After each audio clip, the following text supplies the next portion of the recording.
Hey guys, I'm Joe, and today I'm here to do something a little different this time. Instead of seeing me on camera talking to you guys, today I'm here to talk about the first season of The Mandalorian. I thought about doing a voiceover this time, and just in case you guys are curious, I plan on doing videos like this in the future where I do voiceover videos where I give my opinion on certain things or do like video essays and such. I wouldn't qualify this as a video essay. I consider this more like my own thoughts on The Mandalorian so far. And I also want to try to get more practice in doing voiceover videos in the future. So hopefully this won't come off as too flat for you guys. If you guys like it or not, just let me know in the comments down below. And I'm also going to get into spoilers for the first season of The Mandalorian, so I won't talk about everything, but there are going to be some big details that I'll cover. So I finally completed the first season of The Mandalorian. I'm honestly with most people in the sense that I think it's an overall good season and a pretty solid start to the show overall. But I don't think it's the masterpiece that people are saying that it is. And I think a lot of the praise is coming from the fact that a lot of people are praising this show as an excuse to slag off the Star Wars sequel trilogy, and it's not really surprising considering it's the Star Wars fandom, and you all know how I feel about that.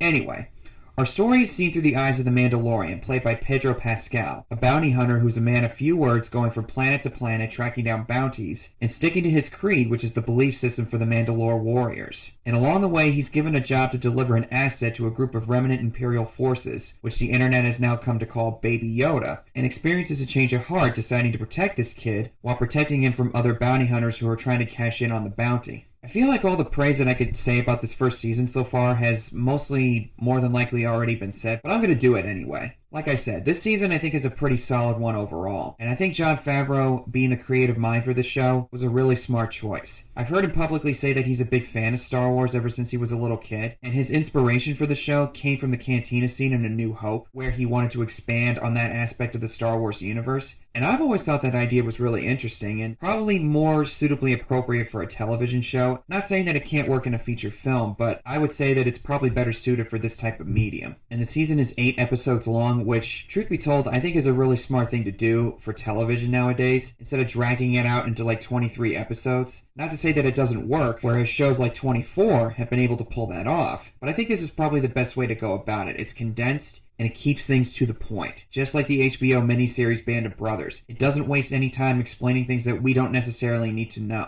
And it's also very reminiscent of George Lucas's inspiration for Star Wars to begin with. He took a lot of ideas from space serials from the 30s and 40s, where it was serialized entertainment where you had to find out an entire week or so to find out what happened to its hero. He carried that into the original trilogy, which is continued with the other two trilogies that came after it, and now we're seeing a similar thing in this one, but serialized television. It's nothing really new, but it definitely feels very faithful to George Lucas's original ideas. And there's other inspirations that the show takes from, mainly old westerns. Since The Mandalorian is a man of few words, kind of like what Clint Eastwood is known for playing in films like A Fistful of Dollars, and the musical score by composer Ludwig Göransson gives off that impression as well. And for me, I think it also has a pretty good Breaking Bad flair to it. It's not the usual musical score that we hear from John Williams, which, don't get me wrong, I love me some John Williams, and I'll always love that musical score that he's made. But this is something that we haven't really heard in a Star Wars project before. If it's done right for me in execution, then I'm okay with it. And in this case, it was. Now, this story takes place about 5 years after the events of Return of the Jedi. The Empire's fallen, the New Republic has risen, but we're in the farthest reaches of the galaxy in the Outer Rim, where we don't really hear that much about the New Republic. And it's a perfect opportunity to give these show creators the right amount of creative freedom to play with. But it's also controlled by someone who does have an idea of where the story's going. Now, this is the first season of this series, so I wasn't expecting a deep character study right off the bat. The storytelling overall in this season is very simplistic, which is very faithful and reminiscent of what the Star Wars franchise has been doing for the past 40 plus years. But there are moments of complexities in this show, particularly the Mandalorian character. He was found at a young age, rescued by Mandalorian warriors. His parents were killed in this skirmish by battle droids, apparently. He was orphaned as a young child, and the Mandalorians took him under their wing and raised him as one of their own. And the fact that he's not Boba Fett, that to me is a huge plus. Not that I hate Boba Fett, but I was really hoping that it wasn't going to be Boba Fett, and it could have easily gone that direction since it's considered canon that he survived the Sarlacc pit. As far as I could tell, the Mandalorian is his own original character. Pedro Pascal plays him perfectly. We only see him without his helmet on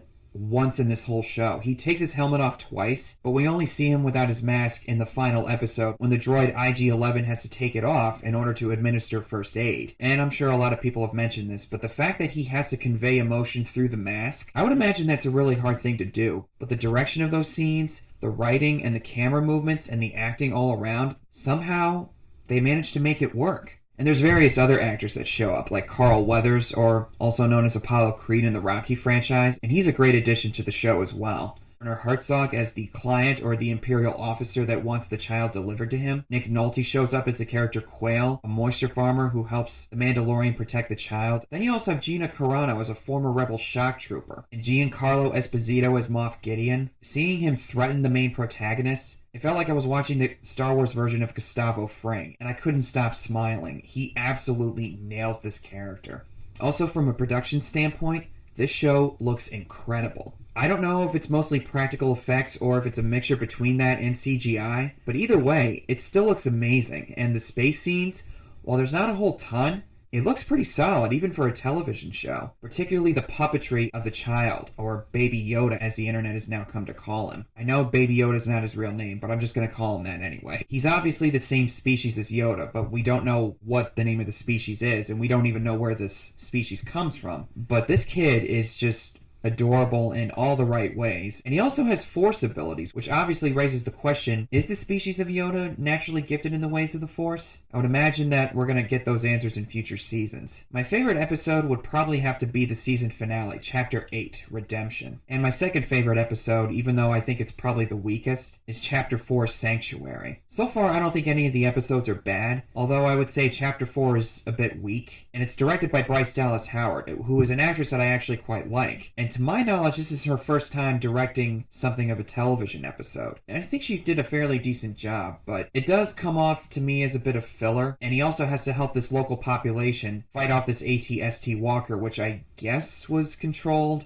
by AI. I'm not exactly sure what that was all about. But it does lead to a great scene where they finally manage to take out the AT-ST walker in a last line of defense kind of thing. Then there's also Chapter 5, The Gunslinger, which takes us back to Mos Eisley on Tatooine, which provides a bit of insight on the Tusken Raiders, where we see the Mandalorian communicate with them through sign language. But the Mandalorian also ends up with a character named Shand, who, honestly, to me, came off as a bit of a nuisance. Kind of like Noah Segan's character in the movie Looper. Didn't really need him in there. But Chapter 8, the season finale, is probably my favorite episode by far, where we get to see the Mandalorian without his mask on, and we also get to see him take down a TIE fighter that Gideon is flying in. And I think it's one of the better action scenes that we've gotten from Star Wars in the last few years. And I found IG-11's sacrifice of killing the stormtroopers to protect the child and the rest of the group to be pretty heartfelt, especially when you realize his original programming was to kill. So overall, I'm pretty pleased with the show. I don't think it's the masterpiece that people are saying that it is. I want to wait for season 2 to be more certain on how the show's going to go. And with television shows, I usually tend to draw back a little bit because I've been burned on TV shows in the past, except for a show like Breaking Bad, which I think is probably the only perfect television show that I can think of. But that being said, I am willing to give them the benefit of the doubt because I think there is potential to give us something good here. So we'll see where it goes. Also, I'm going to say this one time only. If you're one of those people who's praising this show